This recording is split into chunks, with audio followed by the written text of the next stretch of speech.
And what is your view on emerging agents targeting ANGPTL3 and APOC3 for hypertriglyceridemia and mixed dyslipidemia?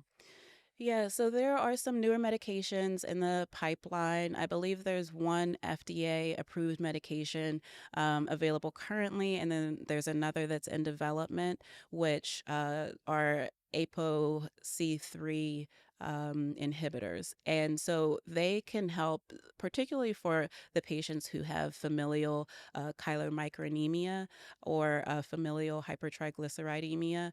I don't have a lot of experience in treating patients with those conditions, but the data suggests that if by lowering the APO the C3 that we can drastically reduce the triglyceride levels. Mhm.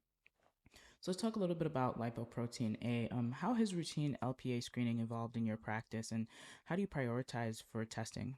And who do you prioritize for testing? Yeah, so if you look at some of the guidelines, including the ESC guidelines and the National Lipid Association guidelines, their updates for 2025 and 2024, respectively, both of them recommend checking LP little a in patients routinely. And so these would be all comers. Everyone should just have one checked at some point in their life.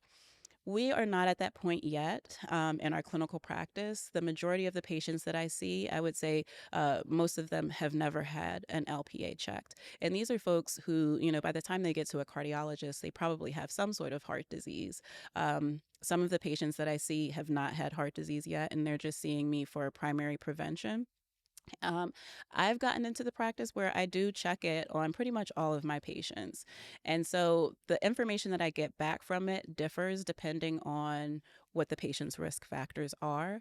So, for example, a primary prevention patient, I would be checking an LPA just to try to understand what their risk might be, to help counsel them on lifestyle modification, and, pretty much go from there. For a patient who has had disease, who has had a heart attack, or who has peripheral artery disease, those folks, honestly, the LPA is probably not as useful at that point because we would be more in the secondary prevention category. And so we're doing all of the things that we need to do to treat their heart disease. The challenge right now is that we don't have any medications that specifically target LPA. The PCSK9 inhibitors can lower it some, and the data suggests that PCSK9 inhibitors are so effective because they do help to lower the LPA. However, their lowering of LDL is really the main target that we focus on with the PCSK9 inhibitors. There are probably 3 or 4 trials going on right now which are going to show us the effect of LPA lowering on cardiovascular outcomes like MACE. And so we're all very excited to see what those data will show. I suspect that it's probably going to have a positive result because we know that LPA is linearly associated with coronary events and aortic stenosis. So I'm very excited to have some treatments for LPA soon. By the time that they're available, it'll probably be another 3 to 5 years from now. But it's pretty exciting to see what those results will show.